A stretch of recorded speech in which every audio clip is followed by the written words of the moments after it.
2022 saya meyakini itu.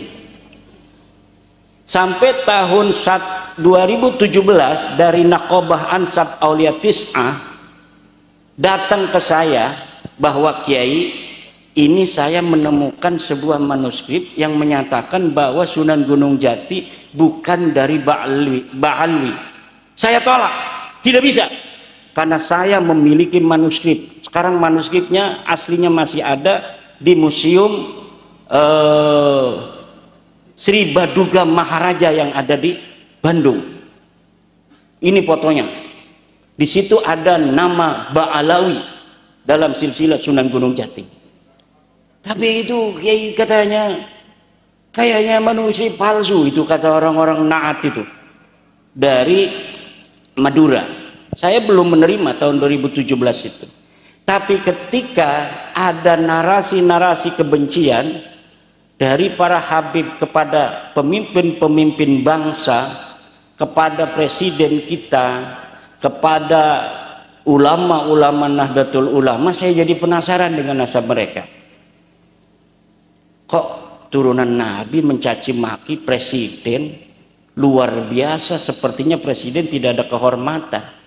Padahal presiden ini memimpin 270 juta penduduk Indonesia yang kemuliaannya mewakili kemuliaan seluruh anak bangsa Indonesia. Tapi di hadapan dia yang merasa sebagai turunan Nabi itu seperti tidak ada harga dan tidak ada nilainya. Jangan-jangan semacam ini bukan keturunan Nabi.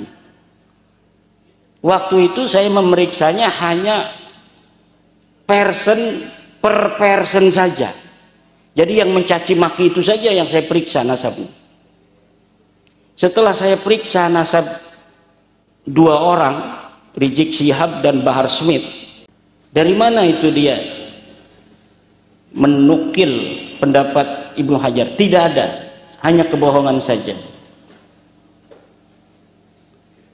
Tidak ada Ibnu Hajar dalam kitab Tuhfahnya, dalam kitab Fatawinya, dalam kitab-kitab yang lainnya menyatakan bahwa satu Habib yang bodoh lebih mulia daripada 7 kiai. Tidak ada. Lalu dari mana itu frasa? Itu dari kitab Ba'lawi sendiri, karya Zain bin Smith. Dalam kitab karya Zain bin Smith ditukil katanya Imam Ibnu Hajar berkata seorang Habib yang bodoh lebih mulia dari 70 ulama. Betul atau tidak kutipan itu? Kutipan itu kutipan dusta. Tidak ada Ibnu Hajar dalam seluruh kitabnya mengatakan orang berilmu kalah dengan satu Habib yang bodoh. Jangankan 70 ulama, satu ulama saja tidak bisa dikalahkan oleh seorang turunan Nabi yang asli. Tidak ada. Bahkan Syekh Nawawi Tenara dalam Maraqil Ubudiyah, al-alimul ladzi la yantasibu ila an-nabiy yafuqu 60 darajah mimma yantasibu ila an-nabiy. Atau kama qala Syekh Nawawi, bahwa orang yang berilmu yafuqu, dia mengalahkan 60 darajah, 60 derajat daripada orang yang bernisbah kepada Rasulullah Muhammad sallallahu alaihi wasallam. Min thaniyadil wada wajib السكر علينا ماذا لله دا طلع البدر علينا من ثنيات الوداع وجب السكر علينا ماذا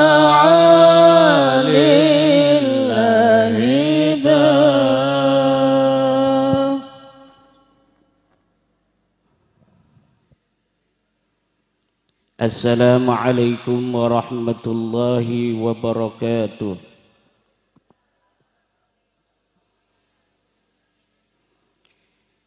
Alhamdulillahil malikil hakim, al-jawadil karimil azizir rahim, fattariqu ilaihi wadihul lil qasidin, والدليل عليه لائح للناذرين والصلاة والسلام على سيدنا محمد وعلى آله وصحبه الطيبين الطاهرين اللهم اجعل هذا المعهد معهدا مباركا تأتي تلامذته من كل مكان اللهم أمطر صبيب الرحمة على سيدنا الشيخ يزيد عبد الرحمن اللهم اغفر له وارحمه وعافه واعف عنه وأكرم نزله ووسع مدخله واغسله بالماء والثلج ونقه من الخطايا كما ينقى الثوب الأبيض من الدنس يا حي يا قيوم يا حنان يا منان يا ديان يا سلطان يا ذا الجلال والإكرام أما بعد حضرات المكرمين Ibunda Nyai Hajjah Aminah Yazid Abdul Rahman Mata'anallah bituli hayatiha, para kesepuhan pengasuh pondok pesantren Ar-Rahman MTS Al-Hikmah Kalikabong, wabil khusus Kiai Haji Nur Khalis, Kiai Haji Ridha dan Gus Wildan, serta semua anak-anak daripada Al-Maghfurlah Syekh Yazid Abdul Rahman, Bapak Dandim yang saya banggakan, Bapak Kapolres yang saya banggakan, Bapak Bupati, Ketua PWILS Purbalingga, Panglima Laskar PWILS Purbalingga, Ketua PCNU, dan seluruh teman-teman Banser yang hadir pada hari ini ikut mensemarakan acara Akhirus Sanah pondok pesantren ini. Semoga kita semua, bapak-bapak, ibu-ibu hadirin, dalam keberkahan, dipanjangkan umurnya, dibanyakkan rizkinya, dinaikkan derajatnya. Dan apabila ibu-ibu ada yang hamil pada malam hari ini, semoga anaknya jadi anak yang saleh-salehah, karena jadi pemimpin bangsa, pemimpin agama, ya karena membawa masyarakatnya, agamanya dan bangsanya ke dalam pencerahan yang akan mensejahterakan di dunia dan memasukkan dalam ridha Allah serta sampai ke dalam surga. Syukur kepada Allah, malam hari ini kita dapat berkumpul di tempat yang mulia ini, tempat yang penuh barokah, tempat yang dulu Waliullah Gus Dur radhiyallahu anhu pernah ke sini. Mudah-mudahan kita mendapatkan sabibar rahmah daripada atharus salihin, di mana dulu Gus Dur radhiyallahu anhu pernah datang kemari, dan mudah-mudahan kita semua dijadikan oleh Allah Subhanahu wa taala sebagai orang-orang yang dihitung olehnya mencintai para kekasih-kekasih Allah. Pondok pesantren Ar-Rahman ini diambil dari nama Yai Abdurrahman. Dalam Al-Quran itu frase Ibadur Rahman itu berbeda dengan frase Ibadullah. Dalam Al-Quran ada Ibadur Rahman, ada Ibadullah. Wa ibadur rahmanil ladina yamshuna fil ardi haunan wa idza khatabahumul jahiluna qalu salama. Frasa ibadullah, innal abrara yashrabuna min ka'sin kana mizajuha kafura ayna yashrabu biha ibadullah yufajjirunaha tabjira yufuna bin nadri wa yakhafuna yawman kana syarruhu mustatira wa yut'imuna at-ta'ama ala hubbihi miskinan wa yatiman wa asira. Ini berbeda antara ibadullah dan ibadur rahman. Ibadur rahman, ciri-ciri pertama yang diberitakan Allah di dalam Al-Quran, alladzina yamsuna 'alal ardi hauna. Orang-orang yang berjalan di atas muka bumi haunan. Syekh Nawawi Tenara Al-Bantani dalam tafsir Munir menafsiri haunan ini ala hayyinin wa sakinatin. Tenang, kalau berjalan di atas dunia enggak gerapa-gerupu kayak orang Jawa. Tuh, kayak orang Jawa kan berjalan tenang gitu. Tidak gerasa gerusu. Wa idza khatabahumul jahiluna qalu salama. Dan kalau ada orang-orang bodoh yang mengkhitab ibadur rahman ini qalu salama, selalu membalas dengan peace, damai. Jadi tidak radikal, tidak ingin kerusuhan. Itulah ciri-ciri daripada ibadur rahman. Berbeda dengan ibadullah.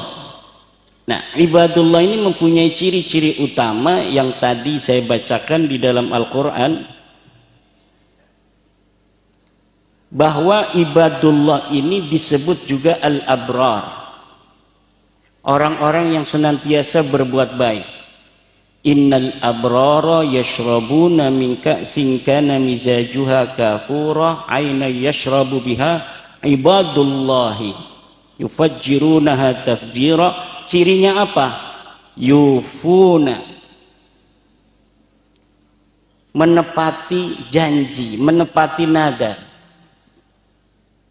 Wa yakhafuna yawman kana syarruhu mustatira, dan sangat takut terhadap suatu hari yang kejelekannya mustatira, panjang sekali. Hari ini ada orang yang terkena penyakit kanker misalnya, syar, sakit, tapi syarruhu ghairu mustatir, tidak akan lama. Kalau dia sudah sembuh, selesai, atau dia mati, selesai. Toh setelah mati kita akan hidup lagi. Mati itu tidak lama. Makanya tentara, Pak Dandim dan anak buah itu berani mati. Kenapa? Tahu kalau mati itu dalam berjuang membela negara, tidak lama mati, hidup lagi. Maka dalam tradisi NU, orang wafat itu kemudian dikirim doa. Ini tradisi NU. Karena dia hidup lagi, dan orang hidup itu perlu adanya kiriman. Katakanlah yang namanya alam barzah itu seperti tahanan kepolisian, maaf kepolisian. Belum divonis, divonisnya nanti setelah yaumul qiyamah. Jadi sebelum hari kiamat, orang itu masih di tahanan polsek, belum masuk pengadilan, ini masih bisa berdamai, difasilitasi oleh polsek.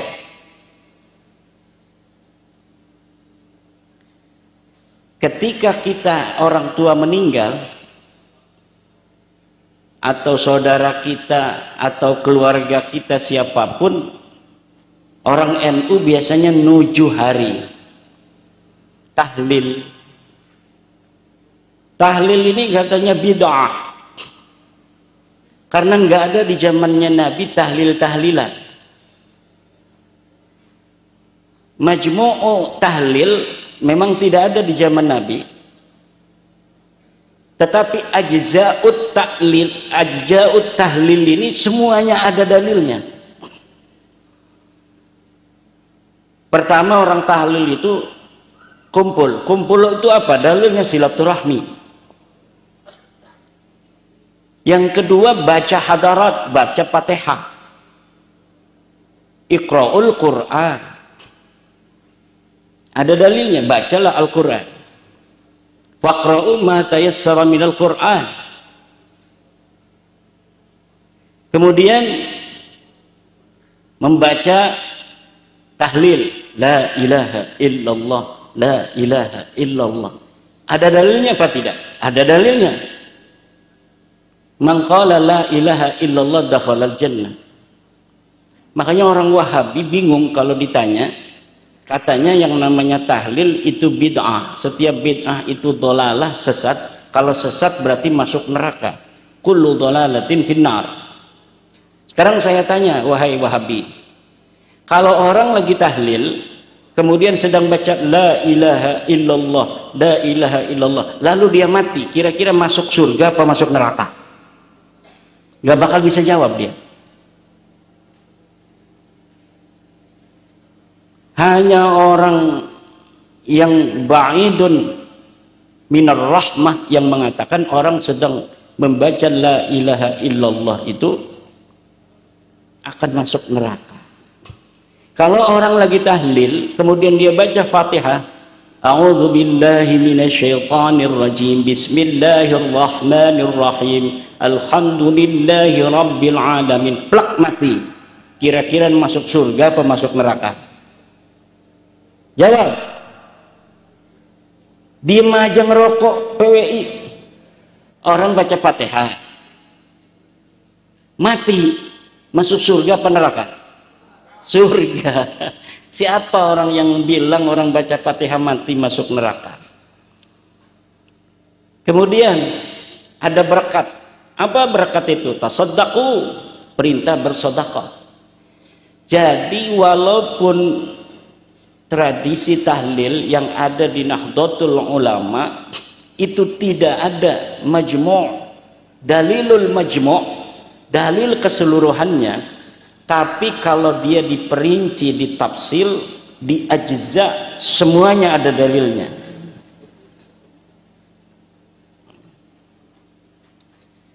Kata Syekh Nawawi Tenara, alladzina yamsuna 'alal ardi haunan, itu maknanya ala hayyinin was sakinah. Ibadur Rahman itu adalah orang-orang yang berjalan di atas muka bumi ala hayyinin was sakinah. Dia santai, tidak gerapah gerupu. Ini Syekh Nawawi punya tafsir namanya Tafsir Munir. Dikenal oleh santri namanya Tafsir Munir, tapi nama sebenarnya adalah Tafsir Marah Labid. 2 jilid. Ini beliau mengarang sebagian di Banten, sebagian di Mekah Al-Mukarramah. Maka saya pernah bilang bahwa seluruh Ba'lawi yang masih hidup maupun yang meninggal kalah utamanya dengan Syekh Nawawi Tenara. Kenapa? Karena Syekh Nawawi punya Tafsir Munir. Ba'lawi nggak ada yang punya kitab tafsir. baik ulama yang sudah mati maupun ulama yang masih hidup. Bahlawi punya Bughyatul Mustarsyidin, Syekh Nawawi punya Nihayatuz Zain, Bahlawi punya An-Nasaih Ad-Diniyah, Syekh Nawawi punya Nasaihul Ibad,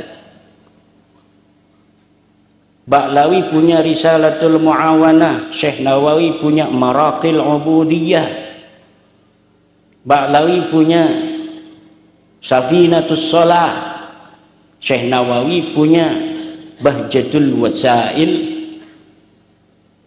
Gak ada yang bisa orang-orang Habib-Habib itu Bahlawi nyamain Syekh Nawawi dalam karyanya. Tidak ada.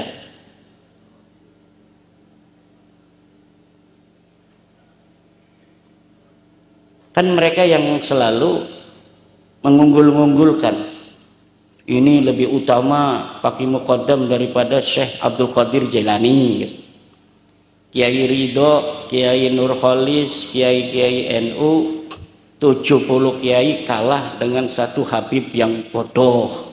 Kan begitu? Nggak ada dalilnya, sama sekali tidak ada dalilnya. Bahkan dalilnya dusta. Dusta pada siapa? Dusta kepada Ibnu Hajar. Mereka selalu membawa-bawa nama Ibnu Hajar. Katanya Ibnu Hajar dalam pendapatnya mengatakan 70 habaib lebih 70 kiai kalah oleh satu Habib yang bodoh. Dari mana itu dia menukil pendapat Ibnu Hajar? Tidak ada, hanya kebohongan saja.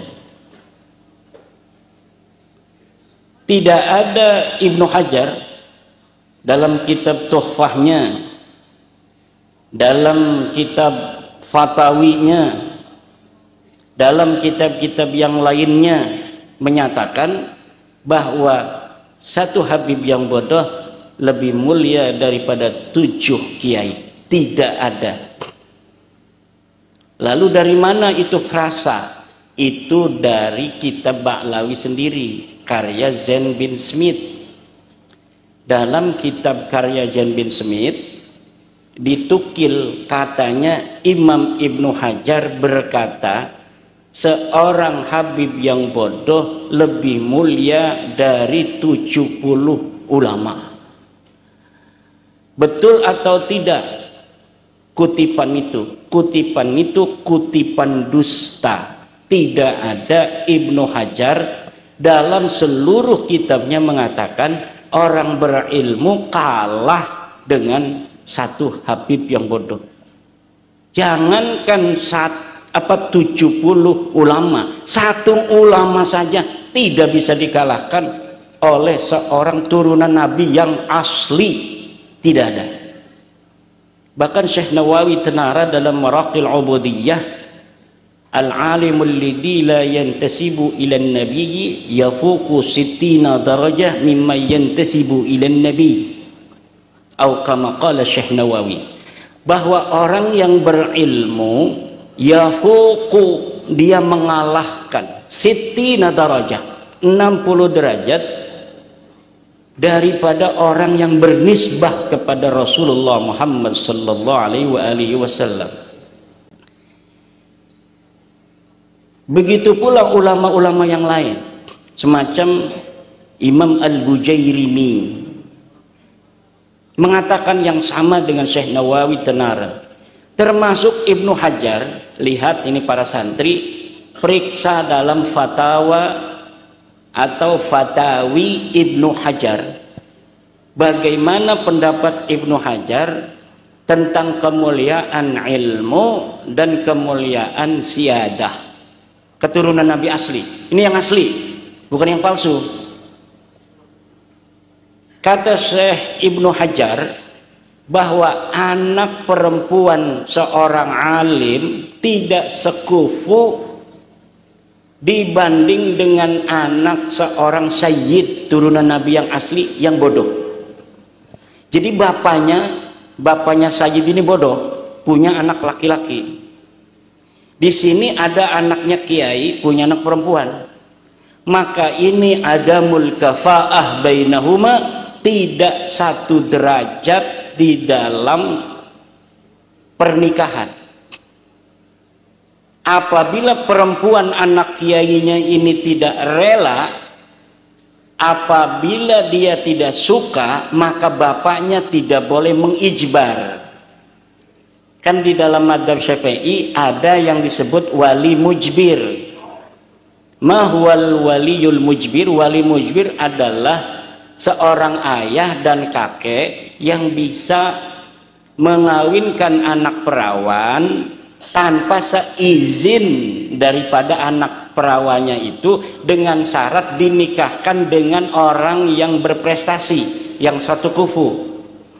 Jika dinikahkan dalam keadaan ijbar itu tidak satu kufu, maka anaknya bisa lapor kepada hakim bahwa dia tidak setuju. Itu dalam madzhab Syafi'i. Jadi walaupun ada privilege bagi ayah kandung dan kakeknya, yaitu bisa menikahkan tanpa izin, tapi disyaratkan menikahkannya dengan orang yang berprestasi, dengan orang yang satu kufu. Tidak boleh menikahkan dengan orang yang sembarangan. Tapi kalau si anak perempuannya ini senang, walaupun tidak satu kufu, tidak satu derajat, sah nikahnya. Itu dalam fikih begitu. Tidak seperti Ba'lawi ini. Kalau nikah katanya anak perempuan Ba'lawi dengan orang Purbalingga, maka ini orang Purbalingga dihitung berzina seumur hidup. Dia tidak akan dapat syafaat dari Nabi sampai dia mengembalikan keperawanannya si anak Habib itu. Nah ini hadza laisa min ta'alimil Islam. Ini tidak ada dalam ajaran Islam. Hanya ditemukan dalam buku-buku Talmud kaum Yahudi. Dalam buku-buku Talmud kaum Yahudi, kitab-kitab Talmudnya kaum Yahudi, ada ajaran semacam itu. Kalau seorang turunan Yahudi, perempuan dinikahkan bukan dengan Yahudi, maka pernikahannya tidak sah. Tapi dalam ajaran Islam tidak ada yang semacam itu. Lalu dia menggunakan ajarannya siapa? Kalau bukan menggunakan ajaran Islam. Dan ajaran-ajaran semacam ini banyak sekali rasisme yang di atasnamakan keturunan Nabi, padahal ketika diperiksa, diteliti secara ilmu historis tidak terbukti. Kenapa? Karena nasab itu bicara tentang perspektifnya. Ada perspektif biologis, ada perspektif historis, ada perspektif genealogis. Perspektif historis itu dilihat dari buku-buku sejarah. Betulkah pengakuan dia bahwa dia keturunan daripada seseorang di masa lalu yang besar? Ngaku keturunan Raden Wijaya, ngaku keturunan Sunan Gunung Jati, ngaku keturunan Sunan Ampel, ngaku keturunan Nabi Muhammad.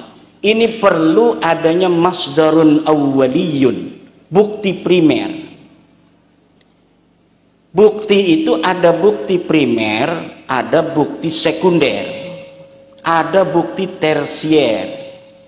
Bukti primer itu adalah buku yang dia tulis ketika dia hidup, yang menandakan bahwa dirinya betul-betul sosok historis, bukan fiktif. Misal Prabu Siliwangi menulis sebuah prasasti yang dikenal sekarang dengan batu tulis. Nah, ini merupakan bukti primer adanya sosok seseorang yang bernama Prabu Siliwangi, yang batunya dapat diteliti secara kajian epigraf, kajian arkeologis, bahwa betul batu dengan guratan-guratan yang tertulis di atasnya itu berumur 2000 tahun atau 1500 tahun atau 500 tahun. Itu ahlinya akan bisa membaca. Jadi nggak bisa seseorang di masa kini beli batu yang umurnya 5000 tahun, kemudian dia gurat dengan guratan hari ini, lalu diatribusikan bahwa batu ini ditulis 500 tahun yang lalu. Ini bagi para ahli akan ketahuan bohongnya. Jangan sembarangan, walaupun batunya berumur 5000 tahun. Karena dari nisbah guratan dengan batu ini akan diketahui unsur-unsur apa yang membentuk tulisan ini bisa ada di dalam batu. Misal dari logam, nanti sisa-sisa logamnya ini, obeng yang dipakai, pahatnya ketahuan ini pahatannya besi yang campurannya besi Cilegon yang dicampur dengan bahan kimia tertentu yang ada diproduksi pada tahun 2020. Itu akan ketahuan oleh para ahli. Nggak mungkin kedustaan itu tidak bisa dilacak. Contoh, tahun 1970 geger di Jawa Barat diketemukan sebuah naskah namanya naskah Wangsakerta, Kiai Ridho. Naskah Wangsakerta ini itu melampaui zamannya. Dia bicara tentang sejarah Jawa Barat, Banten, tetapi di dalamnya ada frasa-frasa penemuan yang hanya bisa dibaca kesimpulan itu setelah sebelum tahun 1970. Diberikannya tahunnya itu 1679, bahwa ini manuskrip Negara Kertabumi atau disebut naskah Wangsakerta karena katanya ditulis oleh seorang pangeran dari Cirebon namanya Pangeran Wangsakerta. Diberi angka tahun 1769. Di situ ada sejarah-sejarah yang sangat modern, seperti tentang teori evolusi Darwin. Itu sudah ada di buku naskah Wangsakerta yang katanya ditulis tahun 1600, padahal teori evolusi Darwin itu abad 19. Kemudian susunan nama raja-raja Tarumanegara itu sangat terperinci sekali yang tidak ditemukan oleh naskah-naskah yang berada di bawah tahun 1970, sebelum 1970 itu baru ditemukan. Jadi 1600 ini tidak mungkin kesimpulan itu bisa ada, karena waktu itu belum ada peneliti dari Belanda. Karena kesimpulan seperti itu hanya digelontorkan, dikeluarkan oleh peneliti-peneliti Belanda. Tetapi dalam naskah itu kesimpulan para sejarawan Belanda sudah ada. Itu dari teks dan intertekstualitas dapat ditengarai bahwa manuskrip Negara Kertabumi adalah manuskrip palsu. Lalu Profesor Bukhari dari Universitas Indonesia terjun ke lapangan memeriksa media yang dipakai. Medianya nampak begitu lusuh.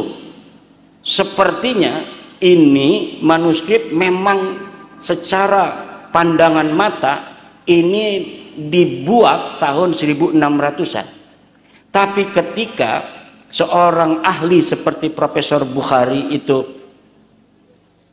dengan ludah kemudian dia menekan, hanya dengan tangannya, belum diuji lab, itu sudah kelihatan bahwa kertasnya adalah kertas Manila yang diproduksi tahun 1960.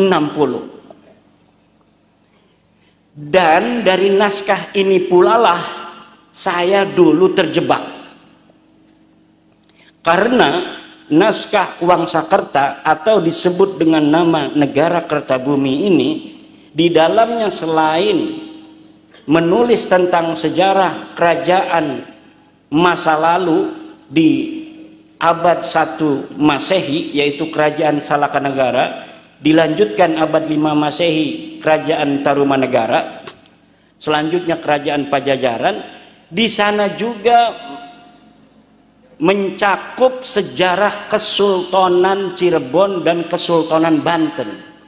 Dan di dalam salah satu konten yang ada di dalam manuskrip itu ada silsilah Sunan Gunung Jati Syarif Hidayatullah. Dan di dalam manuskrip palsu itu dinyatakan bahwa Sunan Gunung Jati itu berasal dari Yaman.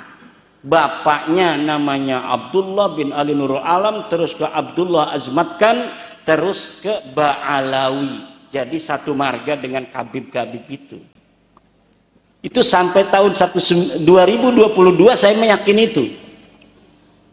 Sampai tahun 2017 dari Naqobah Ansab Aulia Tis'ah datang ke saya bahwa Kiai, ini saya menemukan sebuah manuskrip yang menyatakan bahwa Sunan Gunung Jati bukan dari Ba'alwi. Saya tolak, tidak bisa. Karena saya memiliki manuskrip. Sekarang manuskripnya aslinya masih ada di Museum Sri Baduga Maharaja yang ada di Bandung.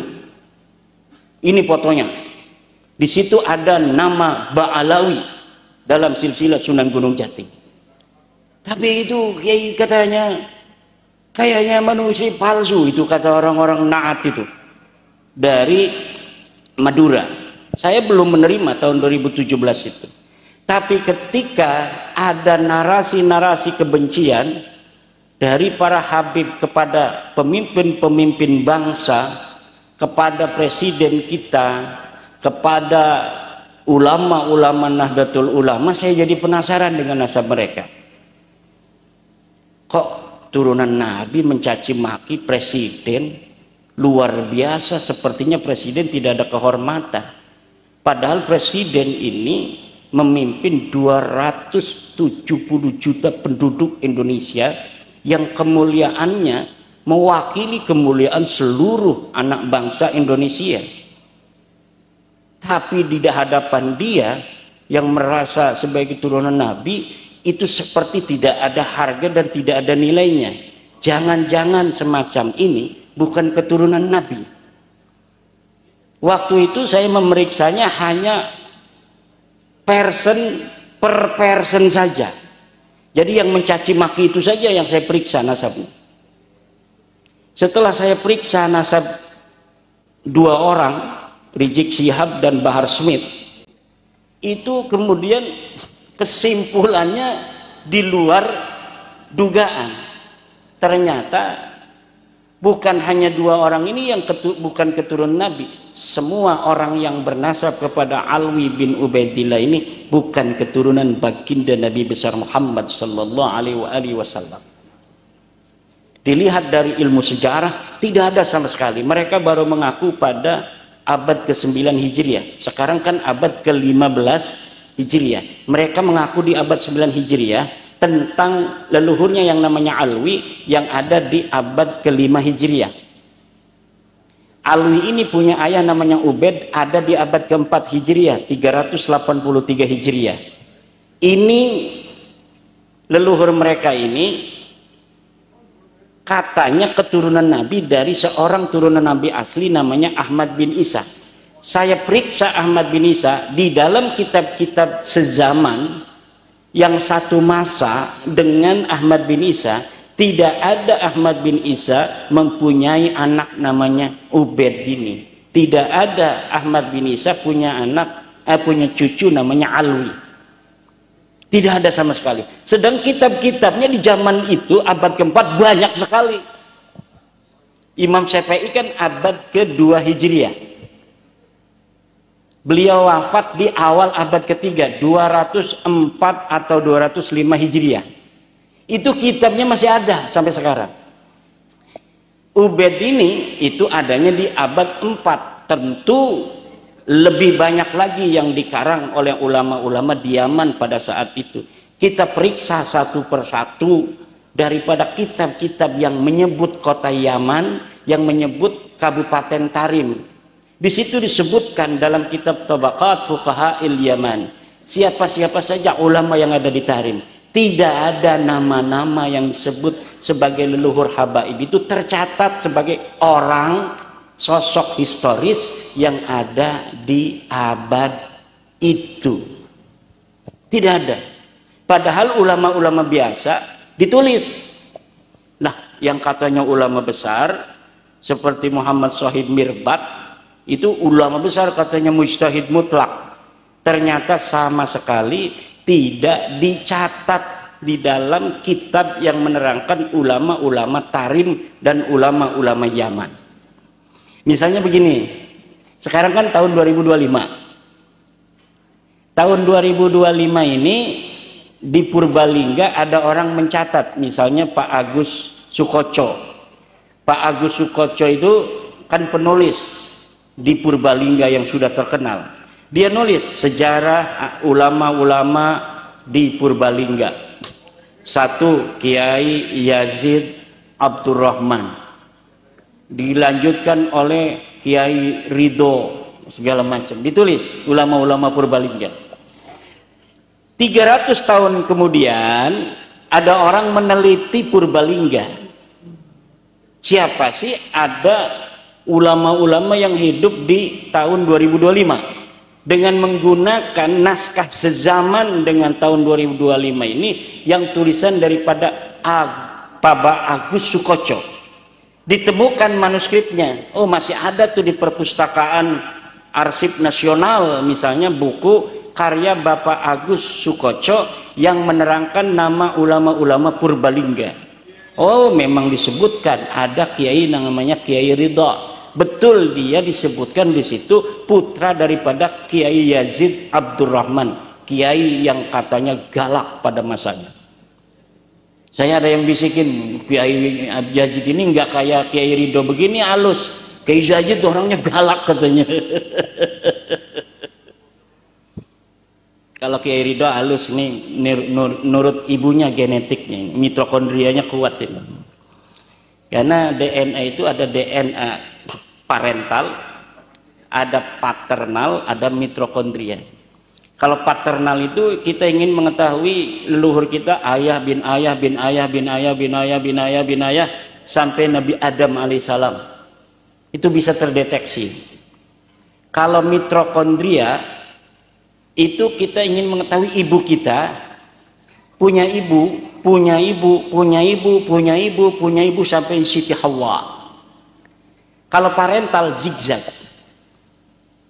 Yang zigzag itu untuk mengetahui kadar berapa persen kita orang Purbalingganya, berapa persen nenek-nenek kita yang orang Bantennya, berapa persen apa nenek-nenek kita yang orang apa namanya itu Indianya. Itu tes DNA parental yang zigzag untuk mengetahui kadar genetik kita lebih banyaknya dari keturunan mana. Dan ini sudah diadakan sebuah tes DNA tahun 2021 oleh orang Banten, itu pemilik Historia yang sekarang jadi anggota DPR RI dari PDI. Nah, itu mengambil sampel-sampel di Indonesia, diantaranya sampel Najwa Shihab dari Baklawi perempuan. Setelah diperiksa DNA Najwa Shihab itu, lihat di Google masih ada, 48%-nya bukan orang Arab, dia orang India. Jadi lebih dominan genetik yang ada di dalam diri Najwa Shihab itu orang India, bukan orang Arab.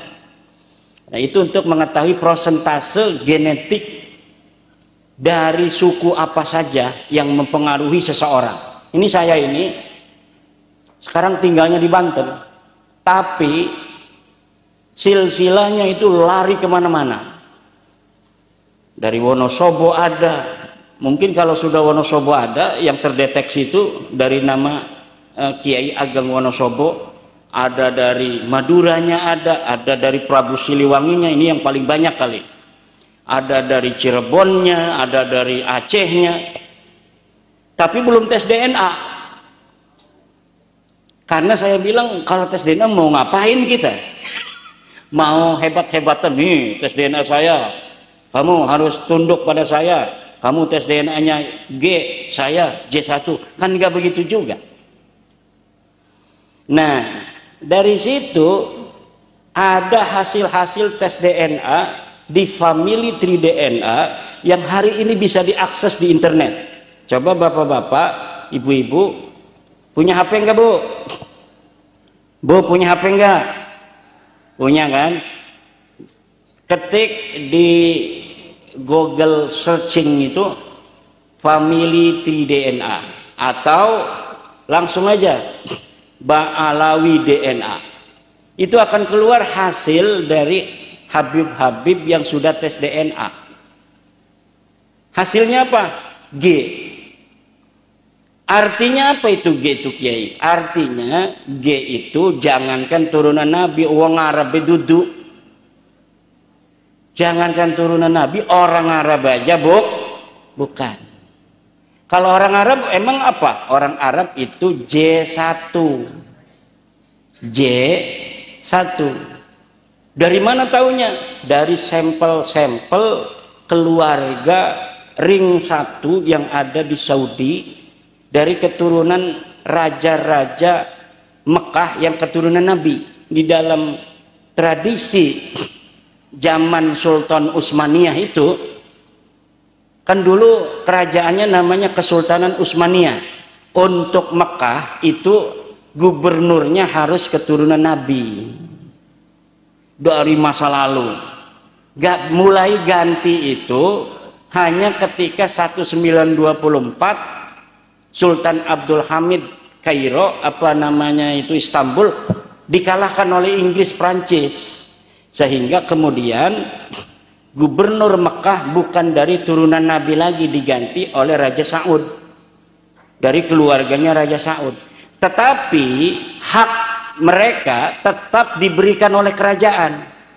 Mereka diberi humus apabila ada pendapatan negara, mereka diberikan hak oleh kerajaan Arab Saudi ini. Dan hari ini keluarga itu sudah tes DNA. Yang keluarga turunan Nabi dari generasi ke generasi itu yang diketahui dan terverifikasi dalam data sejarah, terverifikasi dalam ilmu nasab. Jadi kalau turunan Nabi, bapak-bapak, dari zaman dulu semenjak tahun 199 Hijriah itu sudah ada kitab. Ini Nabi punya anak Fatimah, Fatimah punya anak 2, Hasan Husain, Husain punya anak sekian, Hasan punya anak sekian. Nanti 100 tahun lagi ada lagi kitab, penambahan-penambahan itu ditaruhin penambahan. Setiap tahun, setiap abad, kadang-kadang ada 5-10 kitab yang ditulis. Dan kitabnya hari ini kebanyakan bisa diakses di internet. Dari mana? Dari universitas-universitas yang ada di Turki, yang dulunya peradaban Islam kuat di sana. Yang ada di Saudi, bahkan yang ada di Vatikan. Sebagiannya ada di British Library di Inggris, ada juga di Leiden Library University di Leiden, Belanda. Ini jadi nggak bisa berkutik. Orang yang ngaku cucu Nabi nggak punya data yang valid, itu akan terbongkar. Ditambah lagi DNA hari ini semuanya ditaruh di internet oleh perusahaan DNA. Ada dari ASEC, dari Family Tree DNA, dari Heritage dan lain sebagainya. 180 orang yang tes DNA dari Habib-habib ini semuanya gagal, bukan keturunan Nabi dan bukan bangsa Arab. Dan ini ilmiah. Jadi bukan hoak. Kalau hoak nggak boleh kita ngomong masalah Ini sesuatu yang belum jelas kemudian kita ungkapkan. Karena ada sebuah ungkapan para ulama yang bagi likulli ahadin ayyakuna lahu khiratun fi hadan nasabis syarifi hatta la yantasiba ilai ahadun illa bihaqqin. Tidaklah boleh atau yang bagi seharusnya bagi setiap orang mempunyai kepedulian terhadap nasabnya Rasulullah dan keturunannya, agar tidak sembarang orang bisa untuk mengaku sebagai keturunan Nabi. Ya kalau orangnya soleh sih yang mengaku turun Nabi semuanya bagus-bagus gitu kan, bukan hanya oknum-oknum satu dua, ya masih wajar. Ini oknumnya kebanyakan, bikin kita curiga, nggak percaya kalau dia turun Nabi. Masa ada turun Nabi yang Kristen? Asegaf ada yang Kristen. Kemarin di Jepara Al-Habsyi 31 anak-anak diperkosa. Kemarin di Jombang jadi pengedar narkoba. Di Bekasi Al-Atas tatonya satu badan. Di Banyuwangi bunuhin orang jamaahnya. Bin Yahya di Cirebon merkosa istri orang di majelis taklim. Astagfirullah. Lah ini yang begini-begini ini apakah kita membiarkan orang membawa-bawa nama Nabi kemudian memalukan nama Nabi itu sendiri? Wajib hukumnya bapak-bapak. Wajib hukumnya. Wajib apa? Wajib memberitahu kepada orang lain bahwa dia bukan turun Nabi. Agar apa? Agar nama Nabi tidak disematkan pada orang model begitu, karena terlalu banyak oknumnya. Yang satu caci maki para kiai, caci maki ulama, caci maki polisi, caci maki para pejabat. Lah RT itu pangkatnya tinggi loh. RT itu mengepalai 40 keluarga. Dia bukan RT acan berani mencaci maki seorang jenderal. Dalam ilmu sosial antropologi ini nggak masuk akal. Tapi kenapa terjadi? Dia merasa lebih tinggi dari sisi spiritual yang dimanipulasi itu. Dan ini yang kita harus potong. Agar saudara-saudara kita tidak dieksploitasi oleh oknum-oknum yang mengaku sebagai keturunan Nabi. Padahal dia tidak ada ikatan sama sekali dengan Rasulullah. Ini bahaya. Kalau misalnya 99% orang bohong nasab ini itu selalu berbuat baik, tiap ketemu orang, ketemu Pak TNI kasih duit 5 juta nih buat beli sepatu baru, ya kan? Ketemu polisi ini beli peluitan 5 juta, ketemu kiai ini buat beli BHS. Lah yang begitu itu udah suruh malsuin juga nggak apa-apa, membawa nama besar Rasulullah semakin hebat. Ya Rasul, orang yang mengaku cucumu ini luar biasa, sudah kami dicerahkan dengan Islam yang dibawa oleh engkau. Kamu punya anak cucu yang ngasih duit melulu begini. Kan itu membawa nama besar. Lah ini beda. Bawa nama Nabi, datang ke Gus Wildan, minta duit, dikasih uang sedikit, marah-marah. Ini tadi baru ngobrol dengan Gus Wildan. Iya kan, ini contoh ini fakta. Kan ada fakta, ada teori, ada hukum. Ini fakta loh. Sudah jadi teori, bahkan sudah jadi hukum. Bahwa mereka selalu membawa-bawa nama Nabi untuk mengeksploitasi orang yang masih percaya kepada dia bahwa turun Nabi, untuk diambil manfaatnya, baik secara materi maupun secara rohani. Secara rohani, kamu nggak dapat syafaat kalau nggak ikut aneh. Begitu.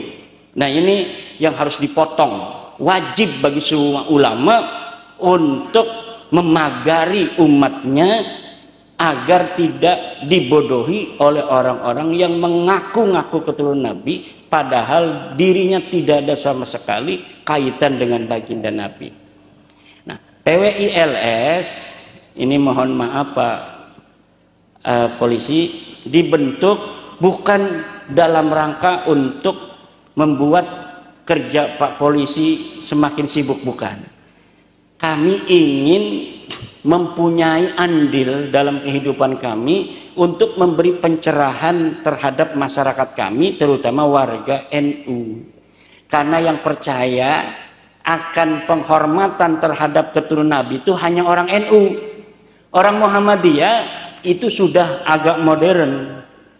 Turunan Nabi atau bukan, tidak punya prestasi dalam hidupnya, tidak wajib dihormati. Memang itu ajaran Islam yang asli. Kalau ajaran NU ini ajaran yang ada tasawufnya, jadi ada nilai lebih tasawuf, dan ini dimanfaatkan karena tidak ada dalil satupun dalam Al-Quran, tidak ada dalil satupun dalam Al-Hadis yang mewajibkan umat Islam untuk menghormati keturunan Nabi. Tidak ada.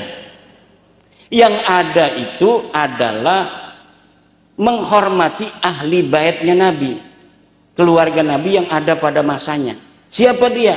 Sayyidina Ali, Sayyidina Fatimah, Sayyidina Hasan, Sayyidina Husain. Ini wajib dicintai, baik oleh orang yang ada pada masanya maupun oleh kita yang ada di hari ini.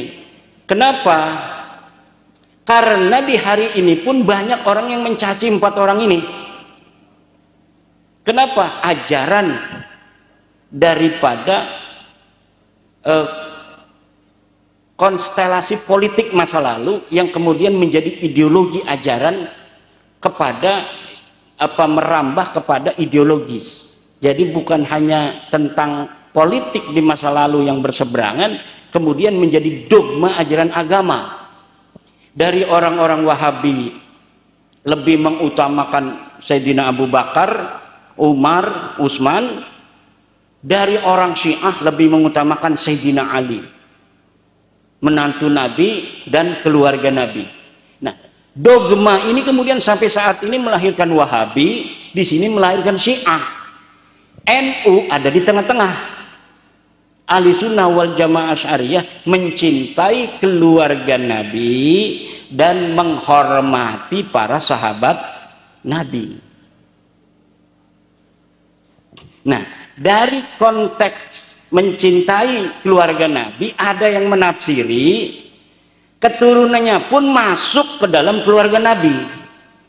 Padahal kan ahli bait itu kayak sekarang ibunda Nyai Aminah, ahli baitnya siapa? Ahli baitnya satu Gus Ridho, Gus Wildan, kemudian menantu Kiai Nurholis, dan anak-anak yang lainnya. Itu namanya ahli bait. Lah kalau keturunan udah 1400 tahun masa masih disebut ahli bait? Bait itu rumah. Rumah itu hanya ada di zaman Nabi kan? Rumahnya Nabi. Nah itulah ahli baitnya Nabi. Lah kalau sekarang ahli bait itu berkembang sampai keturunan yang sudah 1400 tahun, itu secara dalil tidak kena. Tetapi dalam tradisi tasawuf Nahdlatul Ulama itu masih diambil dalam keberkahan. Mudah-mudahan saja ada berkah. Tapi secara dalil tidak ada. Siapa yang berani membawa dalil satupun dari Al-Quran hadis bahwa kita wajib mencintai keturunan Nabi? Tidak ada. Oh ada katanya di kitab kuning. Baik mana? Qala al-Imam Asy-Sya'rani radhiyallahu anhu mahabbatu dzurriyyatin nabiyyi wajibatun. Itu bukan dalil namanya. Itu tesis kesimpulan seorang ulama. Tesis itu yahtaju ila dalilin. Dia membutuhkan dalil. Dalilnya mana? Oh enggak ada, enggak disebutin. Nah itu namanya kesimpulan yang boleh dipercaya, boleh tidak. Kalau sebuah dalil punya, kalau sebuah ucapan ulama ada dalil dari Al-Quran, wajib kita mengikuti. Misal, dalam tradisi Nahdlatul Ulama ada yang disebut karomah, ada yang disebut khurafat. Kalau karomah ini disebutkan dalam Al-Quran, seperti keramatnya Nyi Siti Maryam, dia bisa untuk didatangkan makanan oleh Allah tanpa ada di dalam musimnya, Ini wajib untuk dipercayai. Siapa yang tidak percaya pada keramatnya Siti Maryam, kafir. Kenapa? Karena keramatnya disebutkan dalam Al-Quran.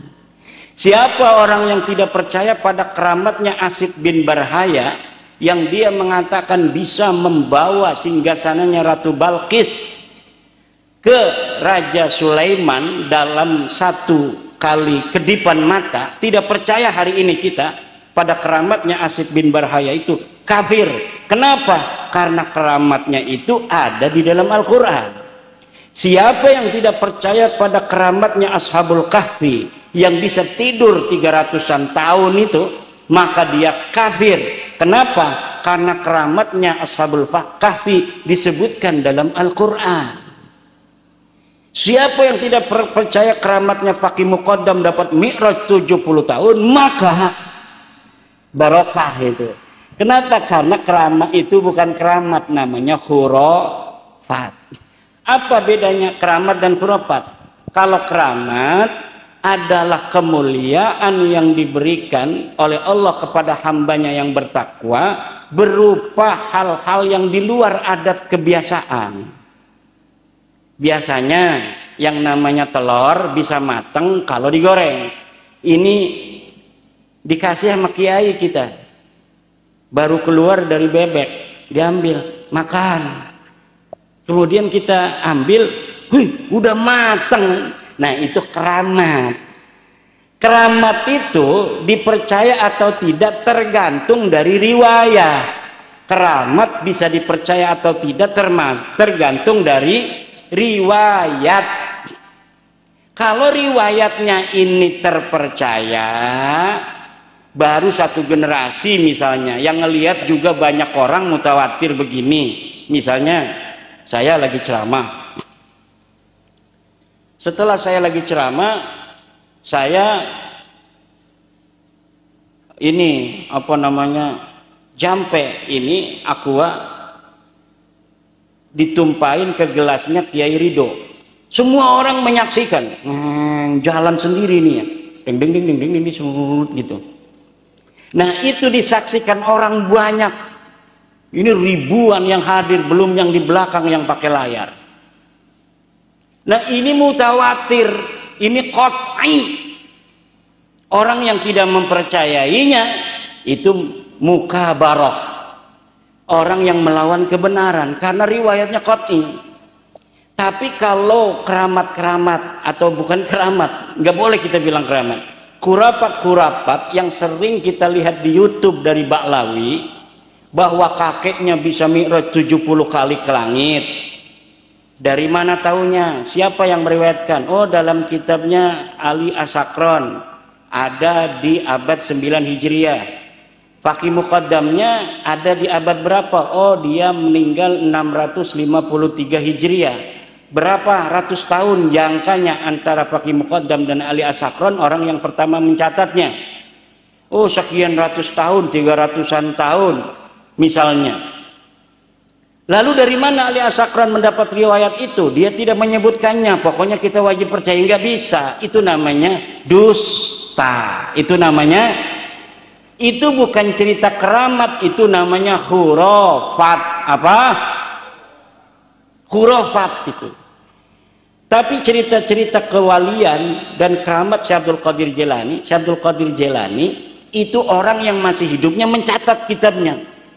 Bahwa Syekh Abdul Qadir Jailani dhaharat karamatuhu amaman nas, bahwa keramatnya Syekh Abdul Qadir Jailani terlihat di tengah-tengah manusia. Itu dicatat oleh siapa? Oleh orang yang hidup pada zamannya Syekh Abdul Qadir Jailani. Nah, kalau oleh orang yang hidup pada masanya, seperti saya hidup dengan Abu Yadim Yati, saya pernah melihat keramatnya Abu Yadim Yati. Saya menulis dalam kitab saya. Itu namanya bukti sezaman yang tidak perlu riwayat lagi, karena saya bertemu dengan Abu Yadim Yati. Tapi Ali Asakron ada di abad 9 895 Hijriah, dia menulis kitab Al-Burqatul Musyiqah menyebut keramatnya Faqih Muqaddam yang hidup di 653 Hijriah tanpa ada sanad, tanpa ada riwayat. Itu namanya khurafat, kedustaan, cerita-cerita dusta. Siapa dari Balawi ulamanya yang hebat yang mampu datang ke saya membawa sebuah dalil bahwa seorang Faqih Muqaddam pernah hidup di alam dunia? Silahkan datang bawa dalilnya. Nggak ada. Orang itu nggak pernah ada di dunia. Dari mana taunya? Dari kitab-kitab yang ada pada masa Faqih Muqaddam itu hidup, disebutkan siapa saja orang yang pernah hidup di tarim dari ulama, tidak pernah menyebutkan ada seorang namanya Muhammad bin Ali Faqih Muqaddam. Tidak ada. Siapa yang bisa membantah? Tidak bisa. Karena membantah itu perlu dalil. Al-man'u itu harus ada dalil. Dalilna kalau dalilnya sudah, kata Roma Irama, menyerah saja. Nggak mau nyerah, malah marah-marah sama saya. Dajjal, Imad itu Dajjal, pengadu domba, masuk neraka dia. Yang masuk neraka yang bohong dong. Masa yang nyampein kebenaran masuk neraka? Betul apa tidak? Betul apa tidak? Nah, ini kenapa saya sampaikan juga, ini mohon maaf, ini ada Bapak Dandim, ada Bapak Kapolres dan sebagainya, agar memahami ini. Terserah nanti Bapak kesimpulannya kan itu masing-masing. Bisa diteliti juga, ada pakar-pakarnya beliau-beliau ini nanti. Nah, ini nanti bisa untuk menjadi rembukan bagi siapa saja yang ingin meneliti. Dan siapa orang yang ingin mempunyai pendahuluan, silakan baca buku saya Ulama Nusantara Menggugat Nasab Palsu, bisa di-download di internet. Di situ dalil-dalilnya beserta pemalsuan-pemalsuan kitab yang mereka lakukan dapat dilihat dan dapat diverifikasi, karena saya menyantumkan halaman berapa, percetakannya apa, apabila dia masih berupa manuskrip, ada di perpustakaan apa, di kota apa. Ibu bapak hadirin ma'asyiral muslimin rahimakumullah, dan yang perlu diketahui lagi, apa yang kami ungkapkan ini bukan karena kebencian, tetapi ingin saudara-saudara kami yang biasa dieksploitasi secara rohani dan materi itu tidak terjadi lagi di masa yang akan datang. Mudah-mudahan pertemuan silaturahmi kita malam hari ini ada keberkahan. Ini tadi acara di Aqsal Madinah sampai sore, alhamdulillah berjalan lancar. 18 pengurus PWI sudah dilantik, dan semoga dapat memberikan yang terbaik untuk bangsa dan negara, terutama untuk umat Islam warga Nahdlatul Ulama. Demikian Ki Ridho, mohon maaf.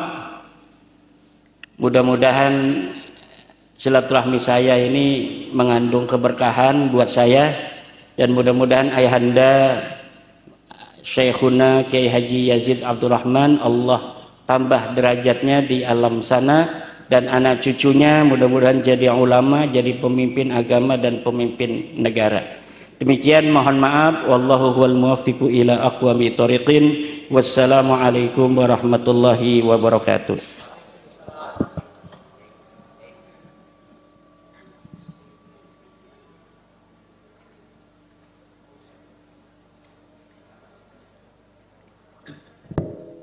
Langsung doa.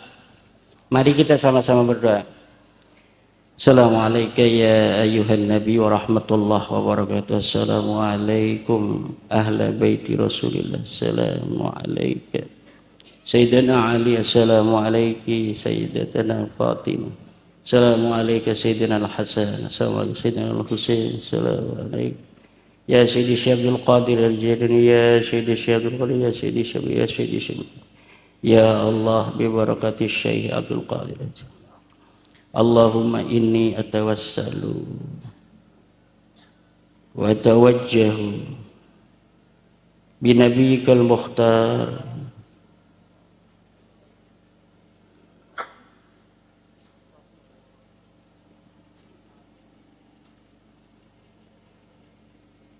الفاتحة. أعوذ بالله من الشيطان الرجيم. بسم الله الرحمن الرحيم. الحمد لله رب العالمين الرحمن الرحيم مالك يوم الدين. إياك نعبد وإياك نستعين اهدنا الصراط المستقيم صراط الذين أنعمت عليهم غير المغضوب عليهم ولا الضالين.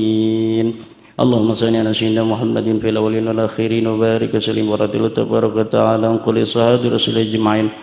اللهم لك الحمد شكرا ولك المن فضلا أنت ربنا حقا ونحن عبيدك رقا وأنت لم تزل لذلك أهلا. اللهم يا ميسر كل عسير ويا جابر كل كثير يا صاحب كل فريد يا مأمن كل خائف ويا مغني كل فقير يسير علينا كل عسير يسير علينا كل عسير يسير علينا كل عسير فتيسير العسير عليك يسير. اللهم يا من لا يحتاج إلى البيان والتفسير حاجاتنا إليك كثير حاجاتنا إليك كثير حاجاتنا إليك كثير وأنت عليم بها وبصير. اللهم إنا نخاف منك ونخاف ممن يخاف منك ونخاف ممن لا يخاف منك. نجنا ممن لا يخاف منك بحرمة سيدنا محمد صلى الله عليه وسلم. اخرسنا بعينك التي لا تنام واكنفنا بكنفك الذي لا يرام وارحمنا بقدرتك علينا يا أرحم الراحمين. اللهم اغفر للمؤمنين والمؤمنات والمسلمين والمسلمات الأحياء منهم والأموات. اللهم خصوصا إلى حضرة الشيخ يزيد عبد الرحمن. اللهم اغفر له وارحمه وعافه واعف عنه وأكرم نزله وواسع مدخله واغسله بالماء والثلج ونقه من الخطايا كما ينقى الثوب الأبيض من الدنس. اللهم اجعل قبره روضة من رياض الجنان ولا تجعل قبره حفرة من حفر النيران. اللهم اجعلنا وأولادنا وأزواجنا وذرياتنا وطلابنا من أوليائك المقربين والعلماء العاملين الراسخين العابدين الزاهدين المتواضعين المفتوحين المرزوقين المحبوبين المجاهدين الطاهرين. اللهم اجعل آخر كلامنا عند انتهاء آجالنا قول لا إله إلا الله. اللهم اجعل آخر كلامنا عند انتهاء آجالنا قول لا إله إلا الله. اللهم اجعل آخر كلامنا عند انتهاء آجالنا قول لا إله إلا الله. يا الله بها يا الله بها يا الله بحسن الخاتمة يا الله بها يا الله بها يا الله بحسن الخاتمة يا الله بها يا الله بها يا الله بحسن الخاتمة. اللهم ربنا آتنا في الدنيا حسنة وفي الآخرة حسنة وقنا عذاب النار. فلك سبحان ربك رب العزة عما يصفون وسلام على المرسلين والحمد لله رب العالمين.